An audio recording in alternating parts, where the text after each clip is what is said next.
Now, Nigeria is championing the revolution of the African trade under the framework of the African Continental Free Trade Agreement. And the Nigeria Customs Service says it is ready to play its role along other key players on the continent through the instrumentality of the customs, partnering with for African cooperation in trade, code-named Customs Pact. The Comptroller General of the service, Bashir Adeniyi, gave the update at the periodic briefing called Meet the Press, organized by the presidential media team. State House correspondent Musbao Wahab reports. President Bola Tinubu recently extended the appointment of Bashir Adeniyi as the head of the Nigeria Customs Service. It came at a price and perhaps a more challenging mandate. That is to facilitate the implementation of the African Continental Free Trade Area Agreement and to reflect the country's status in maximizing the benefit therein. President Bola Ahmed Tinubu has made it very, very clear about the intention of his administration to use trade to promote economic development, to alleviate poverty. The service says it is collaborating with other cross-border supporting agencies within Nigeria and across the continent to enable smooth takeoff of a regional trade revolution.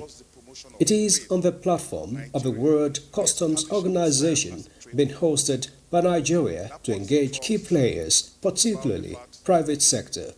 CPAC represents what we want to achieve when we bring customs administrations together under one roof to take action to improve African trade, to forge partnerships, to put bridges across all the various elements that are involved in trade.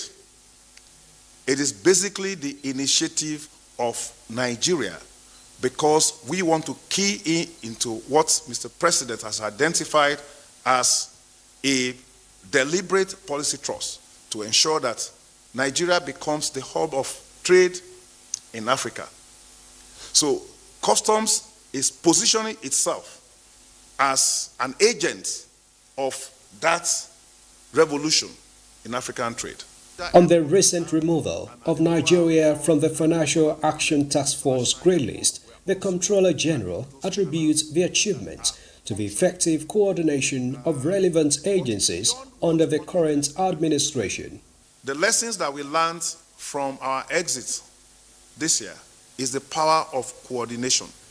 It's about all of the agencies who are working in these ports to come together under a very strong partnership synergy and under the coordination of one agency. It takes all of our agencies in the port to work together to create a better experience for our port users. Apart from revenue generation, the Customs Boss equally reveals that his service has developed tools to improve on its other roles of trade facilitation and contributing more significantly to national security. From the State House, Musbao Wahab, NTA News. The Chief of the Air Staff, Air Marshal Sandy Kelvin Anike, has reaffirmed the commitment of the Nigerian Air Force to defend the nation by eliminating insurgents, terrorists, and criminal elements threatening peace and stability. He made this known during an operational visit to the air component of Operation Fansanyama at the Forward Operating Base in Katsina, where he charged personnel to intensify efforts in fulfilling the directive of President Bola Tinubu to decisively eliminate all threats to the safety and security of Nigerians. A statement by the Director of Public Relations and Information, Headquarters Nigerian Air Force, Air Commodore Ehimen Ejodame, indicates that the Air Chief emphasized that the unprecedented support of the federal government through the acquisition of modern platforms, advanced weaponry, and enhanced professional training has placed a solemn responsibility on the Nigerian Air Force to restore peace and reclaim every inch of territory challenged by insurgents and criminals. Air Marshal Aneke commended the troops for their courage, precision, and professionalism despite the operational challenges of the region, urging them to sustain the operational momentum and ensure that every mission reflects the NAV's core values of discipline, service, and patriotism.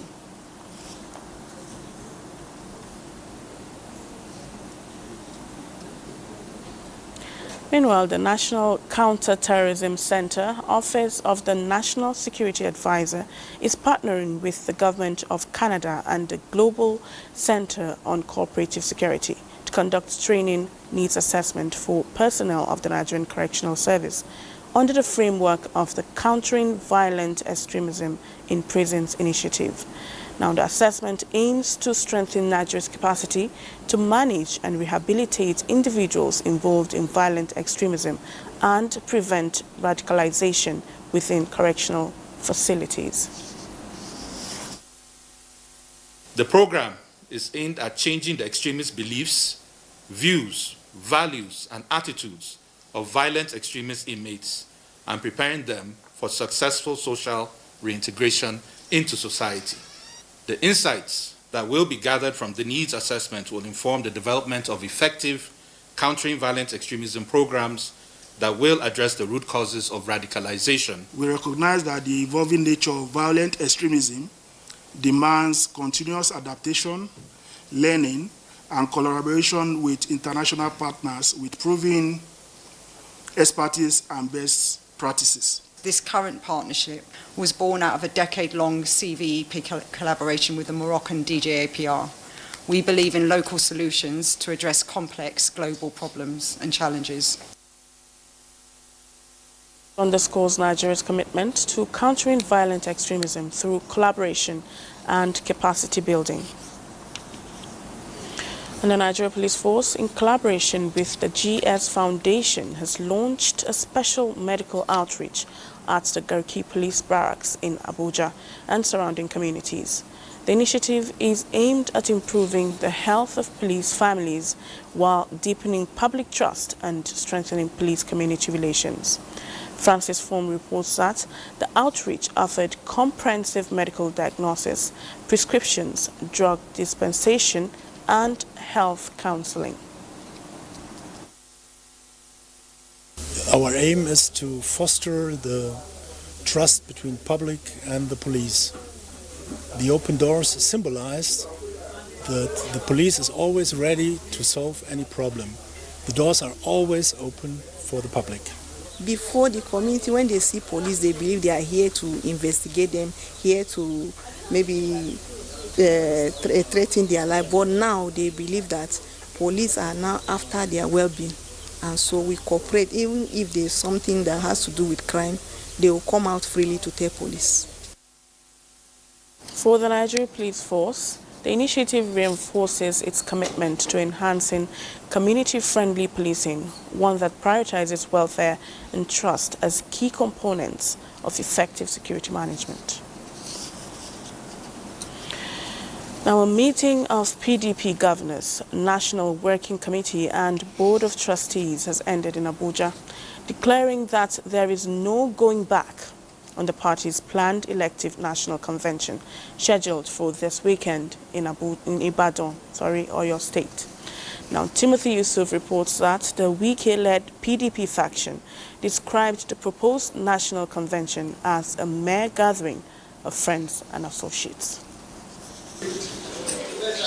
5 governors on the platform of the PDP, led by their chairman, Senator Bala Mohammed of Bauchi State, the Damagum-led members of the National Working Committee, and the Adolphus Wabara-led Board of Trustees members, as well as other critical stakeholders of the PDP, attended this critical meeting held behind closed doors for hours. The November 15 and 16, 2025 elective national convention scheduled to hold in Ibadan, Oyo State is the only agenda here. Chairman of the National Convention Organizing Committee and Governor of Adamawa State, Amodu Fintiri, briefed the media on their resolutions. We are going to Ibadan to go for our convention, and the convention is sacrosanct. The Adolphus Wabara-led Board of Trustees of the party, while receiving a report from its Reconciliation Committee, ahead of the convention declared that the minority will always have their say, while the majority their way. Therefore, the convention will hold reconciliation afterwards.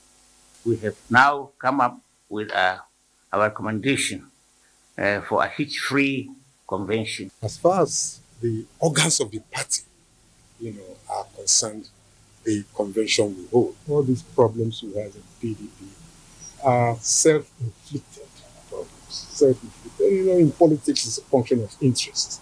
In the meantime, the faction of the People's Democratic Party, loyal to the FCT Minister Nyesom Wike, has dismissed the planned national convention of the party, scheduled to hold in Ibadan, Oyo State, as a nullity. They should respect the rule of law and do the needful.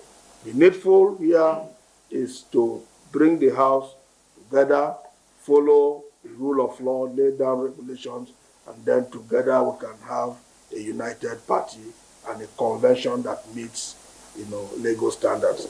It insisted that any such gathering has no legal backing and will not be recognized under the law. Timothy Yusuf, NTA News. Meanwhile, reactions have continued to trail incident involving FCT Minister Nyesom Wike and a naval officer over disputed land. Now, the latest reaction is coming from the ADC presidential candidate in the 2023 general election, Dumebi Kachiko, who says it is unacceptable for anyone to humiliate the minister while he is carrying out his official duties. Now, Mr. Kachiko notes that the office of the minister should be respected by all.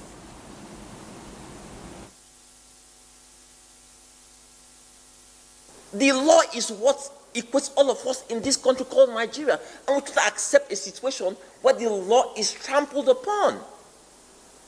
That's what worries me. That's what sickens me when I see the social media reaction. We are becoming a nation of people fueled by hate of anything government. The righteous indignation of this vocal minority calling for the minister's head is simply unacceptable to any right-thinking person. He advised Nigerians not to celebrate acts of disrespect and calls on President Bola Tinubu to wade into the matter. And that's it on the AM News. Do stay tuned for more on the Weekend Deal right after this break.